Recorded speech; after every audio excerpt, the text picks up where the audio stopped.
Assalamualaikum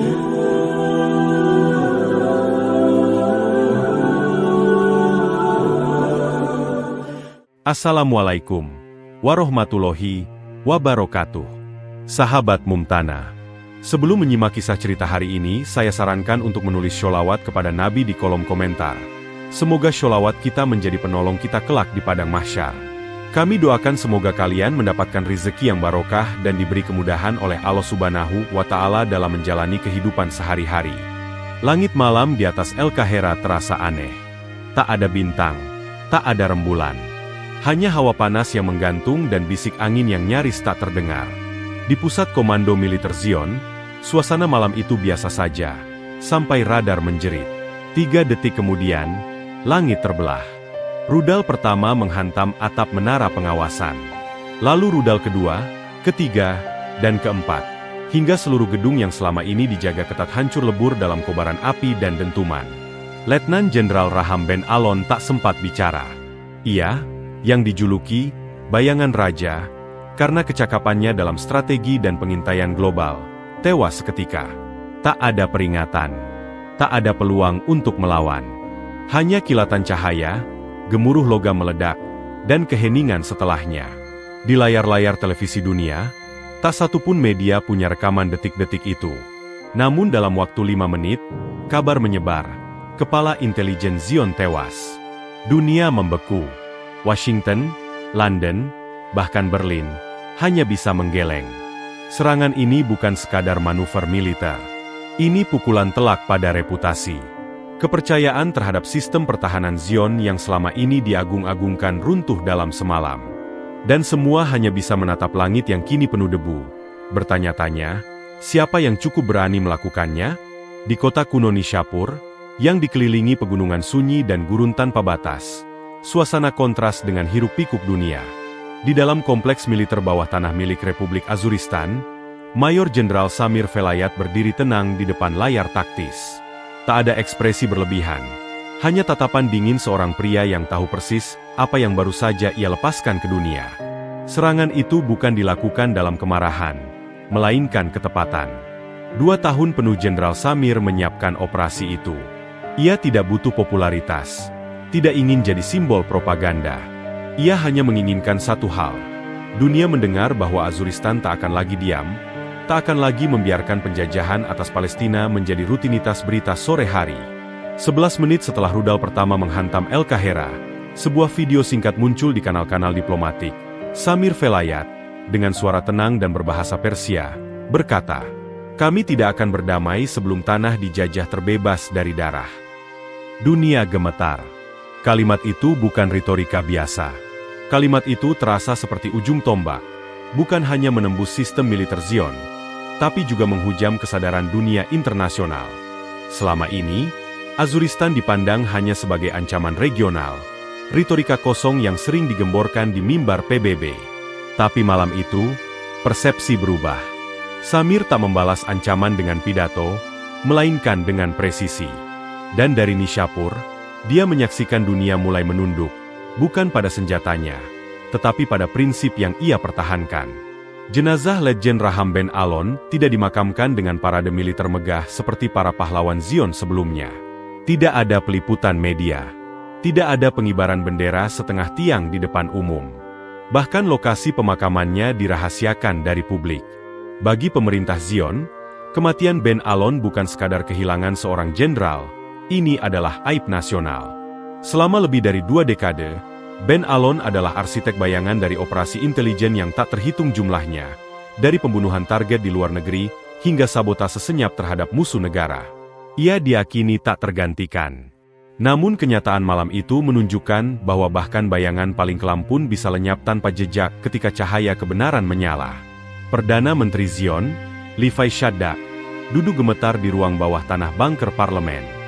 Mobil lapis bajanya nyaris terbalik terkena gelombang kejut dari rudal ke-7.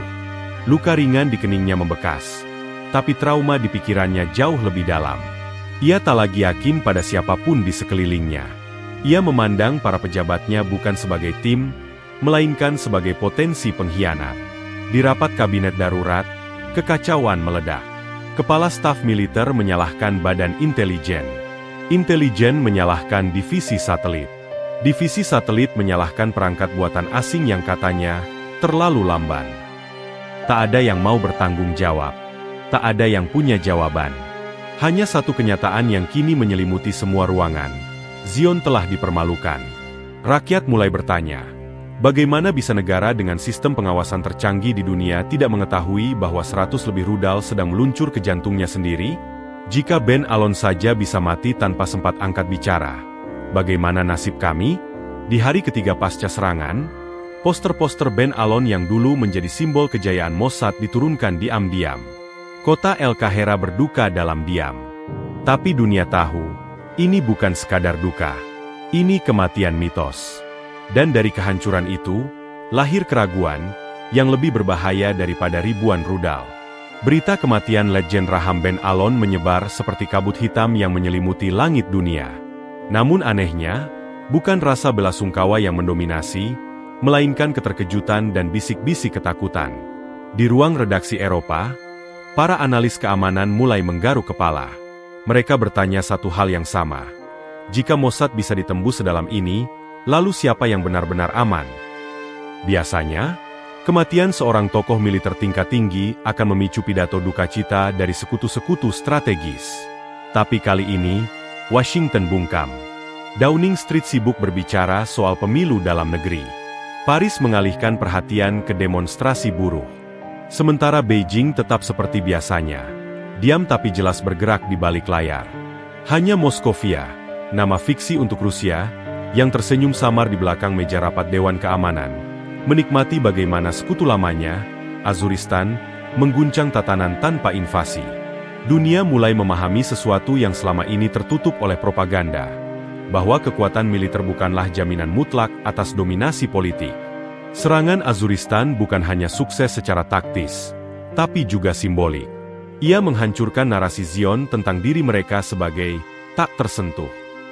Lembaga-lembaga HAM yang sebelumnya hanya bersuara lunak kini mulai tegas. Mereka menyerukan evaluasi ulang terhadap hubungan internasional dengan Zion. Ini bukan hanya tentang rudal, kata salah satu aktivis dari Skandinavia, ini tentang siapa yang selama ini menutup mata terhadap penjajahan dan menyebutnya pertahanan diri. Di dalam negeri Zion, rakyat mulai resah. Sirene peringatan meraung tiap malam. Banyak keluarga mulai pindah dari kota-kota besar menuju desa, bukan karena takut akan serangan lanjutan, tetapi karena mereka tak lagi percaya pada jaminan keamanan negara. Untuk pertama kalinya dalam sejarah modern Zion, duka tidak datang dari luar. Ia tumbuh dari dalam, perlahan-lahan menggerogoti kepercayaan yang selama ini menjadi pilar utama bangsa, bahwa mereka selalu selangkah lebih maju. Kini, semua peta bergeser. Dunia menatap ke timur, ke arah Nishapur, dengan rasa takut dan diam-diam, rasa hormat. Hanya butuh satu malam untuk merobohkan narasi yang dibangun selama puluhan tahun. Zion, yang selama ini membanggakan dirinya sebagai benteng keamanan dan kecanggihan militer, kini berdiri goyah di tengah runtuhan kepercayaan.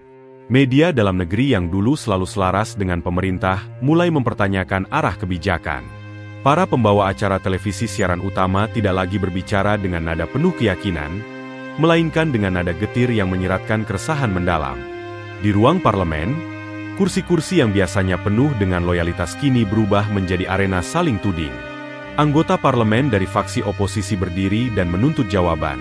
Siapa yang bertanggung jawab atas kegagalan ini? Mengapa serangan sebesar itu tak terdeteksi satupun? Dan yang lebih penting, siapa yang kini dapat melindungi mereka? Perdana Menteri Levi Shaddaq tampak lebih tua dari sebelumnya. Rambutnya yang dulu rapi kini terlihat kusut, dan suaranya tak lagi membakar semangat. Di belakang layar, Menteri Pertahanan mulai menyusun dokumen-dokumen untuk mosi tidak percaya. Kudeta tanpa senjata, hanya dengan tinta dan tanda tangan. Zion tidak sedang diserang oleh Azuristan, tetapi oleh retaknya fondasi internal yang tak terlihat selama ini. Rakyat yang dulu berjalan dengan bangga di jalanan El Kahera kini terbiasa dengan langkah cepat dan tatapan gelisah. Toko-toko menjual radio portabel laku keras, bukan untuk hiburan, tetapi untuk mendengar peringatan serangan udara yang kini menjadi rutinitas. Orang-orang mulai meninggalkan gedung tinggi. Rumah-rumah di pinggiran kota mendadak penuh, bukan karena musim liburan, tetapi karena orang ingin dekat tanah, dekat perlindungan. Narasi besar yang selama ini dijual ke dunia, bahwa Zion tak terkalahkan, bahwa Mossad adalah mata-mata paling unggul, bahwa setiap ancaman bisa dikendalikan dengan presisi, semuanya runtuh dalam diam. Bukan oleh perang besar, bukan oleh kekuatan super, tapi oleh satu serangan yang tepat sasaran dan satu pesan yang terlalu jelas untuk diabaikan.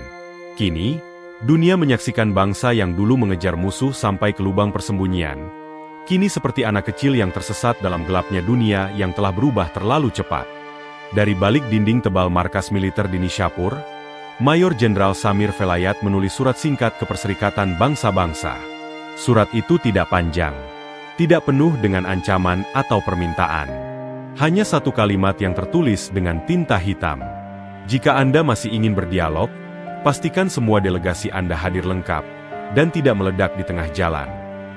Dunia terguncang bukan karena kalimat itu kasar, tapi karena ia benar-benar mencerminkan kenyataan. Dalam satu manuver militer dan satu pesan diplomatik, Azuristan telah menyentuh dua dimensi kekuasaan, fisik dan moral. Mereka tidak sekadar menghancurkan fasilitas, tapi juga merobohkan narasi besar yang selama ini dijadikan tameng oleh Zion dan sekutunya. Kepanikan kini terasa lebih mengakar di tubuh pemerintahan Zion daripada di jalan-jalan kota yang diserang. Rakyat, yang selama ini digembleng untuk percaya bahwa kekuatan militer adalah jawaban atas semua masalah, mulai mempertanyakan segalanya. Para remaja yang dulu bercita-cita masuk dinas intelijen, kini bertanya, apakah itu masih masa depan yang aman? Sementara itu, dunia mulai memandang Azuristan dengan cara baru. Negara yang selama ini dituduh fanatik, radikal, dan berbahaya, kini mulai dianggap sebagai pemain geopolitik serius yang tahu apa yang mereka perjuangkan. Mereka tidak datang dengan permohonan damai, tetapi dengan posisi tegas. Tidak akan ada kedamaian selama penjajahan masih berdiri. Namun, yang lebih mengejutkan adalah munculnya narasi alternatif. Bukan tentang perang, melainkan tentang keadilan. Tentang tekad untuk memperjuangkan hak, bukan hanya wilayah. Bahwa kekuatan sejati tak lagi dilihat dari berapa banyak rudal dimiliki, melainkan dari seberapa teguh seseorang bertahan dalam kebenaran yang diyakininya. Dan untuk pertama kalinya, dunia mulai mendengarkan. Di balik kebisingan sirene dan retakan politik, terdengar satu suara, suara keteguhan. Bukan yang menjerit, tapi yang tetap berdiri, bahkan saat segala yang lain runtuh. Serangan Azuristan telah membuka satu pintu yang selama ini terkunci rapat. Kemungkinan bahwa dunia tak harus terus dipimpin oleh mereka yang punya senjata terbanyak, melainkan oleh mereka yang punya prinsip paling teguh. Kini dunia berada di persimpangan sejarah. Apakah akan terus menyembah kekuatan semu? Ataukah mulai menata ulang peta masa depan berdasarkan keadilan sejati? Jawaban itu belum datang. Tapi satu hal pasti, satu malam di El Kahera telah mengubah segalanya. Dan mitos tentang kekuatan tak terkalahkan, kini tinggal debu.